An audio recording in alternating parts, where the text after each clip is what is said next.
नमस्कार दोस्तों, मैं हूं बसंत और आज के इस खास वीडियो में आपका स्वागत है। दोस्तों, आज के इस वीडियो में मैं आपको बताऊंगा विकास शिविर संबंधित प्रतिवेदन को आप कैसे फिल करेंगे और इसे फिल करने के लिए विकास रजिस्टर वर्जन 2.0 आपका कैसे मदद करेगा। तो आज इस वीडियो में हम आपको पूरा डिटेल में बात करेंगे। सबसे पहले आप जान लीजिए कि जो अनुसूचित जाति जनजाति टोले में जो विकास शिविर का आयोजन होना था उसका नाम अब चेंज हो गया है। उसका नाम अब हो गया है डॉक्टर अंबेडकर समग्र विकास अभियान। सिर्फ नाम चेंज हुआ है दोस्तों, काम चेंज नहीं हुआ है। काम एजिटिव आपको करना है, जो पहले करना था आज भी वही काम आपको करना है। तो मैं धन्यवाद देना चाहूंगा बिहार के मुख्यमंत्री नीतीश कुमार जी को, जिन्होंने बाबा साहब डॉक्टर भीमराव अंबेडकर की जयंती के दिन से डॉक्टर अंबेडकर के नाम से समग्र विकास अभियान चला रहे हैं। और इसका सबसे मुख्य उद्देश्य दोस्तों आप लोगों को भी समझ लेना चाहिए कि अनुसूचित जाति अनुसूचित जनजाति के जितने भी समुदाय हैं उनको सरकार की योजनाओं से लाभान्वित करना है। और यही काम डॉक्टर भीमराव अंबेडकर साहब पूरे जीवन भर शोषित, वंचित, अनुसूचित जाति, जनजाति, पिछड़ा समाज के सभी वर्गों के लिए करते आए हैं। और उनका जो सपना है वो आज भी अधूरा है। तो कहीं ना कहीं ये कहा जा सकता है कि बिहार के मुख्यमंत्री नीतीश कुमार अनुसूचित जाति जनजाति समुदाय के प्रति काफी सहानुभूति प्रकट कर रहे हैं, उनको इस योजनाओं से आच्छादित करने के प्रति संकल्पबद्ध हैं। तो चलिए आज की इस खास वीडियो में हम बात करेंगे कि प्रतिवेदन को आप कैसे फिल करेंगे और फिल करने में आपका विकास रजिस्टर कैसे आपका काम करेगा। दोस्तों, सबसे पहले आवेदन को फिल करने से पहले हम ये समझ लेते हैं कि ये जो प्रतिवेदन है उसमें लिखा हुआ है राशन कार्ड। सबसे पहले नंबर 1 पे है राशन कार्ड। विकास रजिस्टर वर्जन 2 में दर्ज आच्छादन की संख्या। अब यहां पे आप समझिएगा, आप विकास रजिस्टर को खोलिएगा। रजिस्टर जैसे आप खोलिएगा तो जिस टोले में आपका पहला माइक्रो प्लान है, पहला शिविर होने वाला है, पहले उस टोले को आप खोलिएगा। उस टोले में देखिएगा कि परिवारों की संख्या कितनी है। अगर उस टोले में परिवारों की संख्या अगर 50 है तो उसके बाद आप देखिएगा कि उस 50 परिवार में कितने ऐसे परिवार हैं जिनको राशन कार्ड का लाभ मिल रहा है। तो आपके रजिस्टर में दिखेगा। तो सपोज कीजिए कि आपके विकास रजिस्टर में 40 ऐसे परिवार हैं जिसको लाभ मिल रहा है राशन कार्ड का। तो 50 में से 40 हटाएंगे, कितने बचेंगे? 10। तो 10 ऐसे परिवार आपके हैं विकास रजिस्टर में जिनको राशन कार्ड का लाभ नहीं मिल रहा है। अब आपको 10 पे ही काम करना है, ज्यादा लोगों पे काम नहीं करना है, आपको 10 पे काम करना है। तो 50 परिवार है, 40 को मिल रहा है, तो आपको पता है कि वो 40 कौन सा परिवार है जिसको राशन कार्ड नहीं मिल रहा है। तो हमको पूरे 50 परिवार का भ्रमण करने की क्या आवश्यकता है? विकास रजिस्टर में तो दर्ज है ऑलरेडी। तो जो 10 परिवार है जिसको राशन नहीं मिल रहा है, जिसको आपने वहां पे इंडिकेट किया हुआ है कि राशन कार्ड नहीं है, तो आप 10 परिवार में ही जाएंगे। अब 10 परिवारों को क्या करेंगे ना, आप आवेदन ले लेंगे। जब आप टोटल 10 परिवार का आवेदन ले लेंगे तो मतलब ही नहीं बनता है कि कैंप के दिन आवेदन आपको मिलेगा, राशन कार्ड का नहीं मिलेगा। ठीक है, तो 10 आवेदन आप ले लीजिए। आवेदन से संबंधित जो भी दस्तावेज है वो आप ले लीजिए, फॉर्म उसका फिल कर दीजिए। और उसके बाद क्या कीजिए कि आप आपूर्ति विभाग को ये सौंप दीजिए कि भाई आपका काम है, आप कीजिए। क्योंकि आप जानते हैं कि राशन कार्ड आप नहीं बना सकते हैं, तो सिर्फ आवेदन लेना है और आवेदन आगे को आपको फॉरवर्ड कर देना है, प्रखंड विकास पदाधिकारी महोदय को आपको दे देना है। ठीक है, वो अपना भेज करके बनवाएंगे। उसी प्रकार से मैं अब ये रिपोर्ट आपको मैं समझाता हूं कैसे फिल करेंगे। तो आपका आच्छादन कितना है? 40।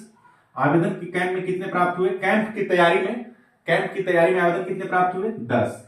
और जब जिस दिन ये कैंप होगा ना, आपको उस दिन से पहले आपको पता कर लेना है कि हमने आपको 10 आवेदन दिया था, कितने हमारे आवेदन के राशन कार्ड बन गए हैं। तो वहां से आपको रिपोर्ट लेना है। अगर उन्होंने बता दिया कि 8 बन गया है तो आप यहां पे लिखेंगे निष्पादन की संख्या 8। अगर निष्पादन 10 के 10 हो गए हैं तो आप लिख देंगे 10। तो आगे का जो है ना, कैंप की तिथि में प्राप्त आवेदनों की संख्या, मैं जब कह दिया कि 40 लोगों का राशन मिल रहा है, 10 का नहीं मिला, 10 का हमने आवेदन लिया, तो दूसरा आवेदन तो आएगा ही नहीं। तो वहां पे प्राप्त आवेदन 0 हो जाएंगे, निष्पादन 0 हो जाएंगे। अब बात आ रही है कुल निष्पादित आवेदनों की संख्या। अगर 10 आपने दिया, 10 में से 10 आवेदन पास हो गए हैं, तो आप यहां पे दे देंगे कि आवेदन निष्पादित आवेदनों की संख्या 10 और लंबित आवेदनों की संख्या 0। अगर 10 में से 8 हुए हैं तो यहां पे देंगे कि निष्पादित आवेदनों की संख्या 8, लंबित आवेदनों की संख्या 2। तो ये रिपोर्ट आपको रख लेना है। इसके लिए मैंने वीडियो बनाया है कि क्या करना है, तो वहां पे आप देख लीजिएगा। लेकिन अभी हम फिल करने के संबंधित बात कर रहे हैं। दूसरा है उज्ज्वला योजना। उज्ज्वला योजना का कोई रिकॉर्ड आपके विकास रजिस्टर वर्जन 2.0 पे नहीं है, लेकिन इतना आप जरूर जानते हैं कि जिसके पास राशन कार्ड है और उस राशन में महिला का नाम है और महिला 18 वर्ष से अधिक उम्र की है, शादीशुदा है, तो उन्होंने अपना उज्ज्वला योजना का गैस सिलेंडर ले ही लिया है। तो उसमें थोड़ा सा आप 10 परिवारों के पास जाइएगा ना, तो उनसे पूछ लीजिएगा, आपको तो नहीं मिला होगा। तो इनका तो राशन कार्ड में नाम नहीं है, तो इनको उज्ज्वला योजना का लाभ मिलेगा नहीं। अभी 40 लोगों में ही आपको देखना है कि किसको मिला है किसको नहीं मिला है, तो ये आप कर लीजिएगा।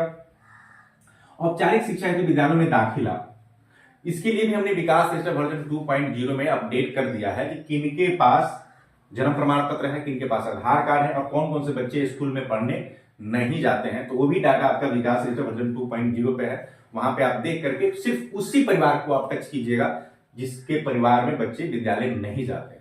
तो उसका डाटा भी आपको यहां मिल जाएगा कि विकास रजिस्टर वर्जन 2.0 में कितने ऐसे बच्चे हैं जो विद्यालय में नहीं जाते हैं, उसकी आप यहां संख्या दीजिएगा, और कितने बच्चों का आपने दाखिला करवा दिया और दाखिला से संबंधित कागजात बनवा दिया, तो यहाँ पे आप उसका लिखेंगे, और कितना निष्पादित हो गया ये भी आप यहाँ लिखेंगे, कितना लंबित है, ये पूरा डाटा उससे संबंधित आपको फिल कर लेना है। उसके बाद है आंगनबाड़ी।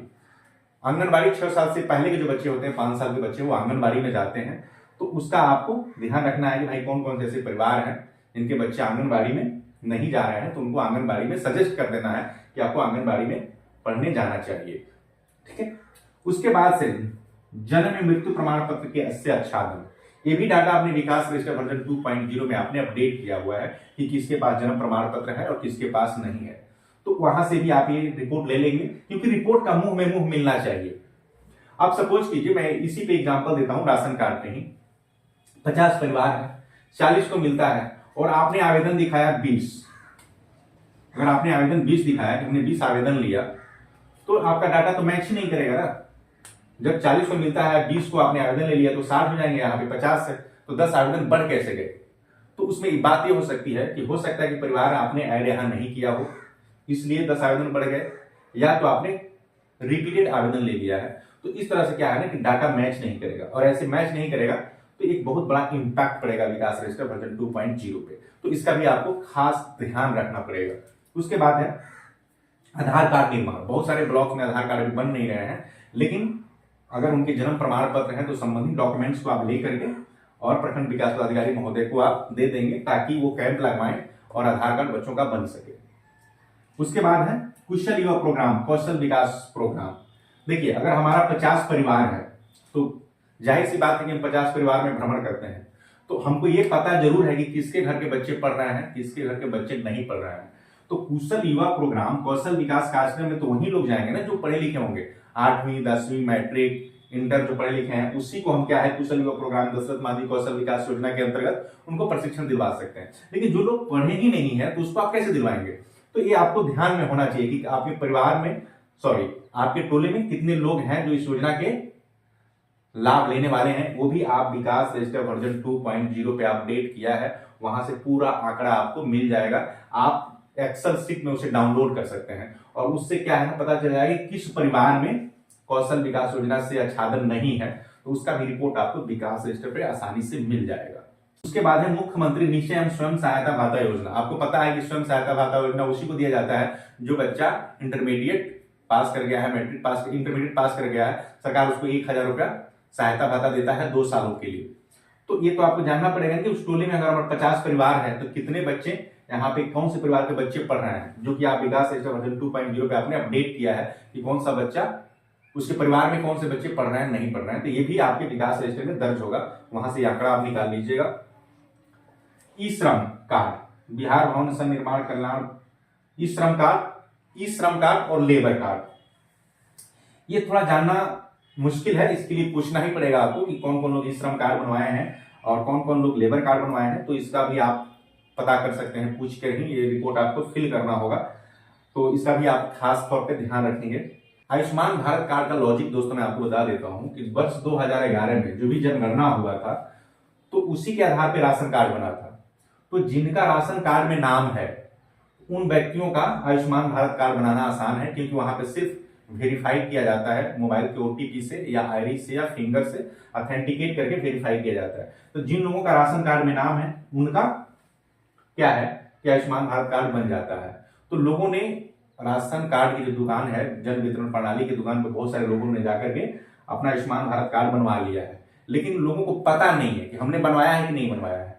तो ये चीजों का आप थोड़ा सा पूछ लीजिएगा कि राशन कार्ड पे, तो ये आप पूछ लीजिएगा कि जन वितरण प्रणाली की दुकान पे जाकर के आपने आइरिस दिया था या फिंगर दिया था या ओटीपी के माध्यम से जो सीएसपी सेंटर होता है वहां पे आपने कराया होगा। तो उसका भी आप संख्या, क्योंकि हमारे विकास रजिस्टर में ऑप्शन नहीं है, तो आपको यहाँ पूछना पड़ेगा, पूछ करके ही आपको फिल करना पड़ेगा। अब दोस्तों मैं बात करूंगा 10वें जो नंबर पे है प्रधानमंत्री आवास योजना के बारे में। तो प्रधानमंत्री आवास योजना का सर्वेक्षण 10 जनवरी से लेकर के 31 मार्च तक हुआ, फिर डेट बढ़ गया है 30 दिन और, तो 30 अप्रैल तक ये आवेदन आप कर सकते हैं प्रधानमंत्री आवास योजना के लिए। सर्वेक्षण में अपना नाम जुड़वा सकते हैं।